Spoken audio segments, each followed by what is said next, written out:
Hello YouTube, welcome to another video. എല്ലാവർക്കും പുതിയൊരു വീഡിയോയിലേക്ക് സ്വാഗതം. ഇന്ന് നമ്മൾ കൊണ്ടുവന്നേക്കുന്നത് ബജാജിൻ്റെ ലേറ്റസ്റ്റ് RS ട്യൂണറാണ് കേട്ടോ.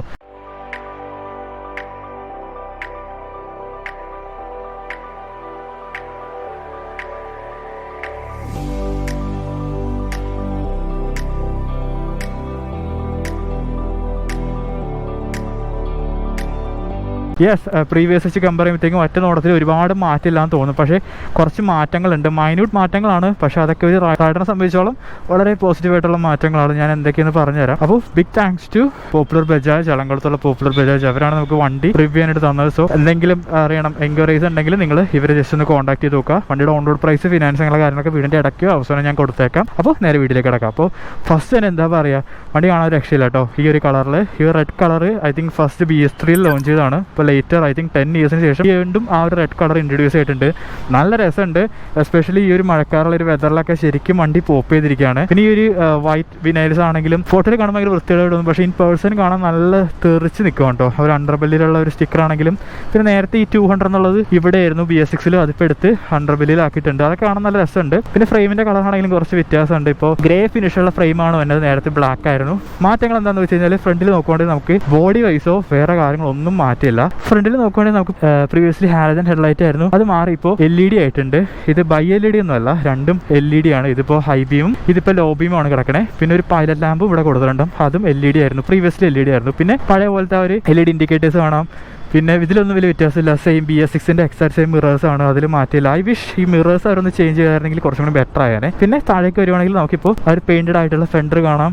മാറ്റം എന്ന് പറയുന്നത് ഈ ഒരു സെക്ഷനിലാണ്. ഈ ഒരു ഹലയുടെ വിഡ്ത്ത് അവർ കൂട്ടിയിട്ടുണ്ട്. ഇതിന് ബ്രോഡർ ആയിട്ടുള്ള വീലാണ് അവർ യൂസ് ചെയ്യണം. എന്താ കാര്യം എന്ന് വെച്ച് കഴിഞ്ഞാൽ ഫ്രണ്ടിലെ ടയർ അവർ വൈഡർ ആക്കിയിട്ടുണ്ട്. നേരത്തെ 100 സെക്ഷൻ ആയിരുന്നു, ഇപ്പോൾ 110 സെക്ഷൻ ആക്കിയിട്ട് ഫ്രണ്ട് ആയിട്ടുള്ള വീൽസ് ആണ് അവർ യൂസ് ചെയ്യുന്നത്.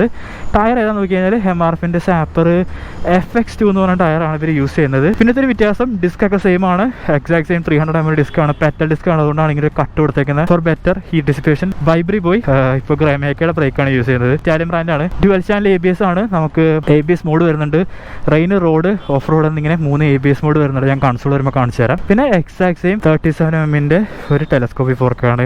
സോ സാറ്റ് ഒരു USD കൊടുത്തായിരുന്നെങ്കിൽ എന്ത് ബെറ്റർ ആയിരുന്നു ഈ വണ്ടി. എസ്പെഷ്യലി ഈ റെഡ് കളറിൽ ഒരു ഗോൾഡൻ USD ഫോർക്ക് ഒന്ന് തലച്ച് നോക്കിയേ. ഇത് നോക്കിയാൽ മതി. ഇവൻ N160 പോലും അവർ അപ്സൈഡ് ഡൗൺ ഫോർക്ക് കൊടുത്തു. മൂവ് സൈഡ് ആ ഒരു എക്സാക്ട് സെയിം പാനലാട്ടോ, ഇതിലൊന്നും മാറ്റില്ല. താഴേക്ക് വരുവാണെങ്കിൽ ആ ഒരു same 199.5cc liquid cooled 4 valve. ശ്രദ്ധിക്കുക, സിംഗിൾ സ്പാർക്ക് പ്ലഗ് ആണ്. DTS ട്രിപ്പിൾ സ്പാർക്ക് പ്ലഗ് ഒക്കെ പോയി ഇപ്പോൾ സിംഗിൾ സ്പാർക്ക് പ്ലഗ് ആണ് അവർ യൂസ് ചെയ്യുന്നത്. ഈ ഒരു കേസിൻ്റെ കളർ കൊള്ളാട്ടോ, നല്ല രസമുണ്ട്. ഒരു ബ്രോൺസ് എന്താ പറയുക, റോസ് ഗോൾഡ് പോലത്തെ ഒരു കളറാണ് കൊടുത്തേക്കുന്നത്. നല്ല രസമുണ്ട് കാണാനായിട്ട്. പവർ എന്ന് പറയുകയാണെങ്കിൽ ഏകദേശം 24.4 bhp. ടോർക്ക് എന്ന് പറയുന്നത് ഏകദേശം 18 സംതിങ് ടോർക്കാണ്, which is really nice figure. ഇത് ഓടിച്ചവർക്ക് അറിയാം, നല്ല രസമാണ് ഇതിൻ്റെ എക്സോസ് നോട്ടൊക്കെ ആയിട്ട് ഈ ഒരു വണ്ടി ഓടിക്കാനായിട്ട്. ശരിക്കും പവർ എന്ന് പറയുന്നത് ലോ RPM ഇല്ല. ബിലോ 4000 RPM അല്ലെങ്കിൽ 5000 RPM bike is almost dead. എന്താ പറയുക, ഒരു ഫീൽ ഉണ്ടാവില്ല. ഒരു നോർമൽ ഒരു 180cc ഓടിക്കുന്ന ഒരു ഫീലൊക്കെ ആയിരിക്കും. ബട്ട് വൺസ് ആ ഒരു 5000 RPM കഴിഞ്ഞാണ്ടല്ലോ, ശരിക്കും നിങ്ങൾ അതുവരെ പൾസർ 150 ഓടിച്ചിട്ട് പെട്ടെന്ന് ഡ്യൂക്ക് 200 ഓടിച്ച് എങ്ങനെ ഉണ്ടാവും, ആ ഒരു ക്യാരക്ടർ ചേഞ്ച് ആണ്. ഇതിനങ്ങനെ റൈഡ് മോഡിൻ്റെ ആവശ്യമില്ല. 5000 RPM കിക്കും ചെയ്യുമ്പോൾ തന്നെ അറിയാൻ പറ്റും നമ്മൾ ഡീമൻ മോഡിലേക്ക് മാറിയെന്ന്. പിന്നെ അണ്ടർബെല്ലി ഇപ്പോൾ ഒരു സ്റ്റിക്കർ കൊടുത്തിട്ടുണ്ട്. ഇത് പെയിന്റ് അല്ല, ദിസ് ഇസ് ആക്ച്വലി സ്റ്റിക്കർ. ചെളിയൊക്കെ അടിച്ചിട്ട് കളർ പോകാൻ നല്ല ചാൻസ് ഉണ്ട്. ഓക്കെ, സൈഡിൽ നോക്കുകയാണെങ്കിൽ ആ ഒരു എക്സാക്ട് സെയിം പെരിമീറ്റർ ഫ്രെയിം തന്നെയാണ്, അതിലൊന്നും മാറ്റില്ല. നമ്മൾ ഈ MotoGP അല്ലെങ്കിൽ ഹൈ എൻഡ് സൂപ്പർ ബൈക്സിൽ യൂസ് ചെയ്യുന്ന അഥവാ ട്വിൻ സ്പാർ ഫ്രെയിം എന്നൊക്കെ ഇതിനെ പറയും. ഒരുപാട് ഹൈ എൻഡ് ബൈക്സിലൊക്കെ കാണുന്ന ഒരു ടൈപ്പ് ഫ്രെയിമാണ് ഈ ഒരു ട്വിൻ സ്പാർ ഫ്രെയിം എന്ന് പറഞ്ഞാൽ. നല്ല റിജിഡ് ആണ്, നല്ല ഹാൻഡ്ലിംഗ് ആയിരിക്കും, ബെറ്റർ റെസ്പോൺസ് ആണ്. അതുകൊണ്ട് ഇതിൻ്റെ ഡ്രോബാക്ക് എന്ന് പറഞ്ഞാൽ ഇത് ഹെവിയർ ആണ്. അതാണ് ഇതിൻ്റെ ഒരു ഡ്രോബാക്ക്. ഹെവിയുടെ കാര്യം പറഞ്ഞപ്പോൾ തന്നെ ഇതിൻ്റെ വെയിറ്റ് ഇപ്പോൾ ഏകദേശം 4 കിലോളം കൂടിയിട്ടുണ്ട്. 167 കിലോ ആണ് ഇപ്പോൾ വണ്ടിക്ക് വെയിറ്റ് വരുന്നത്, വിച്ച് ഈസ് ഹെവി. പറയാതിരിക്കാൻ വയ്യ. ഒരു 200cc 167 kg എന്ന് പറഞ്ഞു കഴിഞ്ഞാൽ കുറച്ച് കൂടുതലാണ്. ഐ തിങ്ക് ഡ്യൂക്ക് 250 പോലും ഇത്ര വെയിറ്റ് ഇല്ലെന്നാണ് തോന്നുന്നത്. നമുക്ക് ഈ ഒരു റിസർവോയർ ഒക്കെ മാറിയിട്ടുണ്ട്. ഇപ്പോൾ ഗ്രമേക്കൻ്റെ ആണ്. പ്രീവിയസ് ഞാൻ RS NS ഓടിക്കുന്നവർക്കറിയാം, ഇങ്ങനെ ആയിരുന്നില്ല റിസർവോയർ, ഒരു ക്യാൻ ടൈപ്പ് ആയിരുന്നു. അത് മാറിയിട്ട് ഇപ്പോൾ ഒരു ബോക്സ് ടൈപ്പ് റിസർവോയർ ആയിട്ടുണ്ട്. Nice.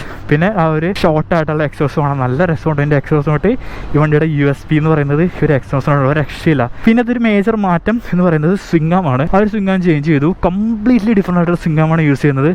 NS 400 കണ്ടുവന്ന exact same സ്വിങ്ങാമാണ് ഇവരിതിൽ use ചെയ്യുന്നത്. എങ്ങനെ മനസ്സിലായെന്ന് വെച്ച് കഴിഞ്ഞാൽ ഇതിൻ്റെ വിഡ്ത്ത് നല്ല വ്യത്യാസമുണ്ട്. പ്രീവിയസ് RS 200 എന്ന് പറഞ്ഞാൽ കുറച്ചും കൂടി മെലിഞ്ഞ് സ്വിങ്ങാമായിരുന്നു. ഇതിപ്പോൾ കുറച്ച് വീതി കൂടിയിട്ടുണ്ട്. കൂടാണ്ട് തന്നെ ചെയിൻ അഡ്ജസ്റ്റർ മാറിയിട്ടുണ്ട്.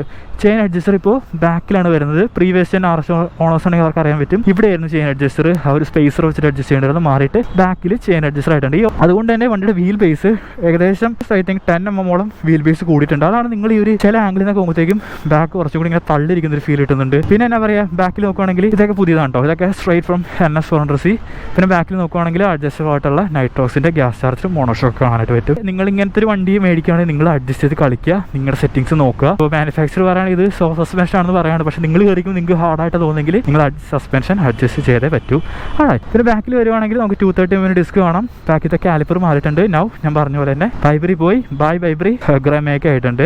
ബ്രേക്കിംഗ് പെർഫോമൻസ് ഒന്നും വലിയ വ്യത്യാസമൊന്നുമില്ല. പിന്നെ അഗൈൻ ബാക്ക് ടയർ ഇപ്പോൾ ഒരുപാട് എക്സ്പോസ്ഡ് ആയത് തോന്നുന്നുണ്ട്. നല്ല രസമുണ്ട് ഈ ഒരു ആംഗിളിൽ നിന്ന് കാണാനായിട്ട്. ശരിക്കും ടയർ ശരിക്കും ഇങ്ങനെ എക്സ്പോസ്ഡ് ആയിട്ടിരിക്കുന്നത് തോന്നുന്നുണ്ട്. ബാക്കിലെ ടയർ ഇപ്പോൾ വിഡ്ത്ത് കൂടിയതാണ്, സോ മച്ച് ബ്രോഡർ. അതുകൊണ്ട് തന്നെ വലിയ വീൽസ് അവർ യൂസ് ചെയ്തു. പ്രീവിയസ്ലി 130 സെക്ഷൻ ആയിരുന്നു, ഇപ്പോൾ 140 സെക്ഷൻ ടയറാണ് യൂസ് ചെയ്യുന്നത്. ഇത് ശ്രദ്ധിക്കുക, ഇത് നോർമൽ ടയേഴ്സ് ആണ്, നൈലോൺ ടയേഴ്സ് ആണ്, റേഡിയൽ ടയറും കാര്യങ്ങളൊന്നും അല്ല. ഹഗർ കാണാം, അത് സാരി ഗാർഡായിട്ട് ഫിക്സഡ് ആണ്. സോ നിങ്ങൾ സാരി ഗാർഡ് എലിമിനേറ്റ് ചെയ്യാൻ നോക്കിക്കഴിഞ്ഞാൽ നിങ്ങളുടെ ഹഗറും പോവും. സോ നല്ല ചതിയായിപ്പോയി.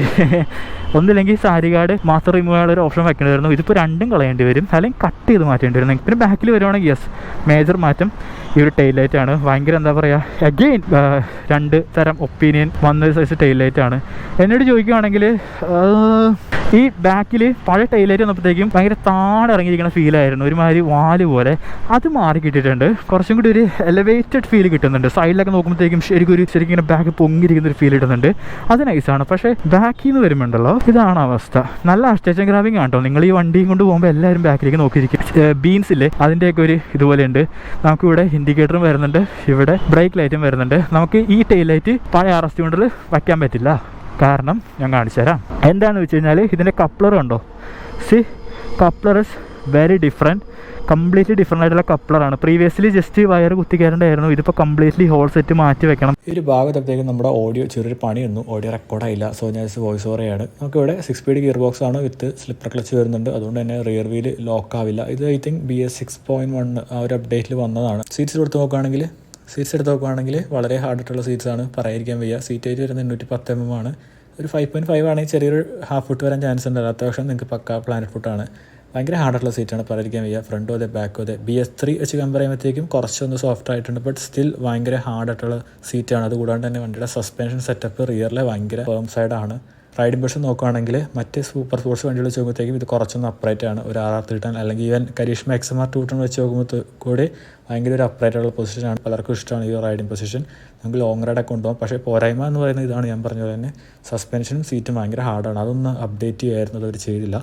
പിന്നെ ഇൻസ്ട്രുമെൻ്റ് കൺസോൾ നോക്കുകയാണെങ്കിൽ ഇത്രയും തിക്കറായിട്ടുള്ള ബസ്സിൽ ഞാൻ ജീവിതത്തിൽ കണ്ടിട്ടില്ല. ഒരുപാട് വലിയ തിക്കറായിട്ടുള്ള ബസ്സിലാണ്, നിങ്ങൾക്ക് കാണാൻ പറ്റും. അതിലൊരു കുട്ടി ഡിസ്പ്ലേ ആണ്. ഡിസ്പ്ലേൻ്റെ ക്വാളിറ്റിയൊക്കെ ഇൻ പേഴ്സൺ കാണാൻ നല്ല രസമുണ്ട്. അതിൽ കാണുമ്പോഴത്തേക്ക് ഒരുമാതിരി 2D ചെയ്ത പോലെ തോന്നുന്നുണ്ട്, പക്ഷേ ഇൻ പേഴ്സൺ നല്ല രസമുണ്ട്. മേജറായിട്ടുള്ള എല്ലാ ഡീറ്റെയിൽസും കാണിക്കുന്നുണ്ട്. ഗിയർ പോസ്റ്റ് ഇൻഡിക്കേറ്റർ, RPM, പിന്നെ ഞാൻ പറഞ്ഞ പോലെ 3 ABS മോഡ് വരുന്നുണ്ട്. Rain, off road, road ABS mode വരുന്നുണ്ട്. ABSൻ്റെ ഇൻ്റർവെൻഷൻ മാറ്റുന്നല്ലാണ്ട് ഇത് പെർഫോമൻസിന് യാതൊരു ബെനിഫിറ്റ്സും ഇല്ല. പിന്നെ ഒരു USB ചാർജർ സൈഡിൽ കാണാൻ പറ്റും.